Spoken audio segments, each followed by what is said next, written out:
Em 1967, quando Israel capturou o leste de Jerusalém e junto com ele o Monte do Templo, isto parecia contradizer a profecia de Cristo de que Jerusalém seria pisoteada pelos gentios até a sua vinda. Mas, incrivelmente, Israel imediatamente devolveu o Monte do Templo aos cuidados do rei Hussein da Jordânia. Este, por sua vez, o confiou a Yasser Arafat e a sua OLP em 1994. Assim, o coração de Jerusalém está nas mãos de gentios e as nações dos gentios de todo o mundo exigem o controle. Uma das principais tensões no Oriente Médio, hoje em dia, é a questão do chamado povo palestino. A Organização de Libertação da Palestina, a OLP, liderada por Yasser Arafat desde 1969, alega representar os palestinos. A OLP declara: nosso conflito com o inimigo sionista não surge em função da demarcação de suas fronteiras, mas sim da própria existência de Israel. A OLP, como todos devem saber, é uma organização islâmica de terrorismo. Ela treinou as gangues de assassinos de Idi Amin, que mataram 300 mil cristãos negros em Uganda. Na verdade, a maioria das organizações terroristas em todo o mundo foram treinadas pela OLP. Arafat cometeu seu primeiro assassinato aos 20 anos. Sob sua liderança, a OLP se tornou a maior, a mais rica, a mais violenta e a mais sangrenta das organizações terroristas já conhecidas. Em 1970, a OLP tinha 55 bases na Jordânia, e seu terrorismo contínuo contra os civis jordanianos era tão maligno que o rei Hussein a atacou com suas tropas de beduínos, e após semanas de sangrentas batalhas, expulsou a OLP para o Líbano. Ali, a OLP aniquilou as cidades cristãs de Damur, Beit Malá, Tal Abbas e outras. A mídia fez vistas grossas ao seu reinado de terror no Líbano. A imprensa internacional foi ameaçada e se manteve em silêncio. Os que ousaram divulgar a verdade tiveram mortes brutais. Larry Buckman e Sean Turan, da TV ABC, Mark Trion, da Rádio Belga Livre, Robert Pfeffer, da revista Der Spiegel, e outros. Cerca de 300 mil civis libaneses foram mortos e mais de 100 mil das jovens sobreviventes foram engravidadas por estupros da OLP antes que Israel a expulsasse. Porém, novamente, Israel foi censurado. Ladies and gentlemen, Mr. Arafat, Chairman of the Executive Council of the Palestine Liberation Organization, His Excellency Yitzhak Rabin, Prime Minister of Israel, the President of the United States. Quaisquer tratados de paz com a OLP têm como propósito único enganar Israel. O modelo que os muçulmanos seguem hoje foi dado por Maomé.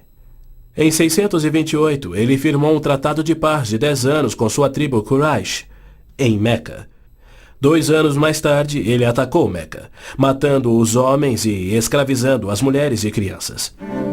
Arafat declarou publicamente: em nome de Alá, eu não considero o acordo de paz entre a OLP e Israel mais do que o acordo assinado entre nosso profeta Maomé e a tribo Quraysh.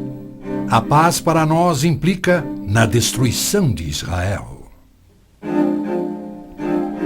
O primeiro passo é fingir a paz para ganhar territórios dentro de Israel, de onde possa lançar sua destruição final.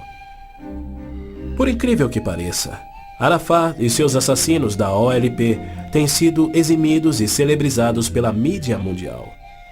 Este criminoso, impiedoso e sadista recebeu um prêmio Nobel da Paz e é honrado como campeão da justiça em prol do oprimido povo palestino. Palestinos? Nunca houve palestino, seja povo, nação, língua, cultura, religião ou economia.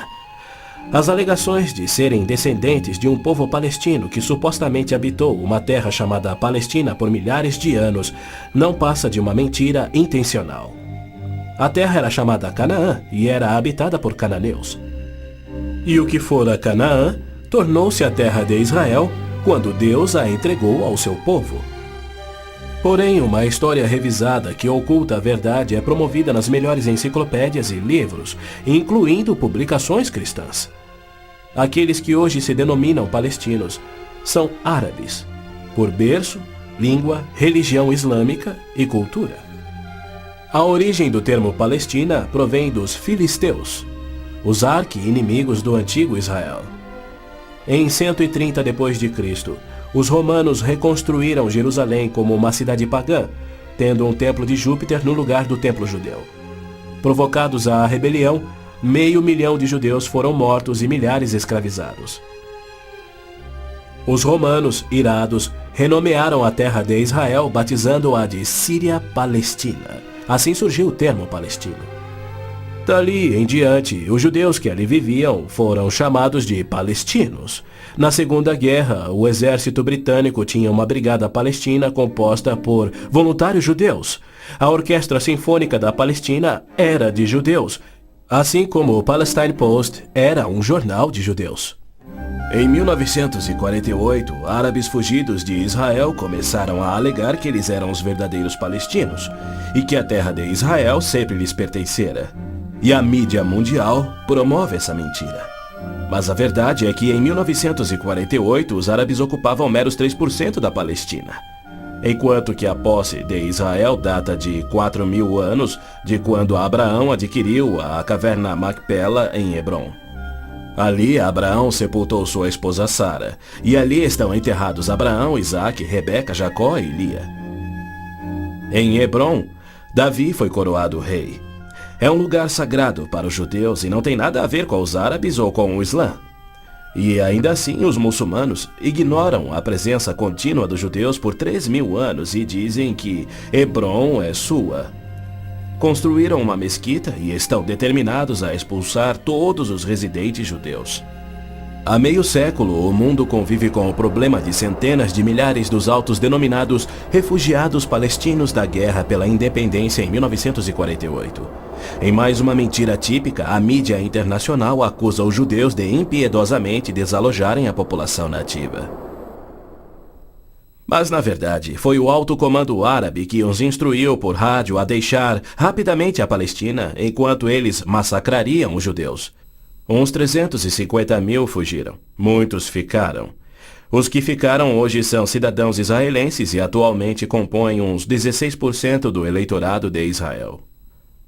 A Jordânia anexou o território palestino designado pela ONU, expeliu todos os judeus, destruiu as sinagogas judaicas e renomeou de margem ocidental as terras conhecidas por Judeia e Samaria desde os tempos bíblicos. Apesar dos milhões de dólares em jazidas de petróleo e uma área terrestre 700 vezes maior do que a de Israel, as nações árabes se recusam a aceitar quaisquer refugiados de 48 e a dar-lhes vida normal.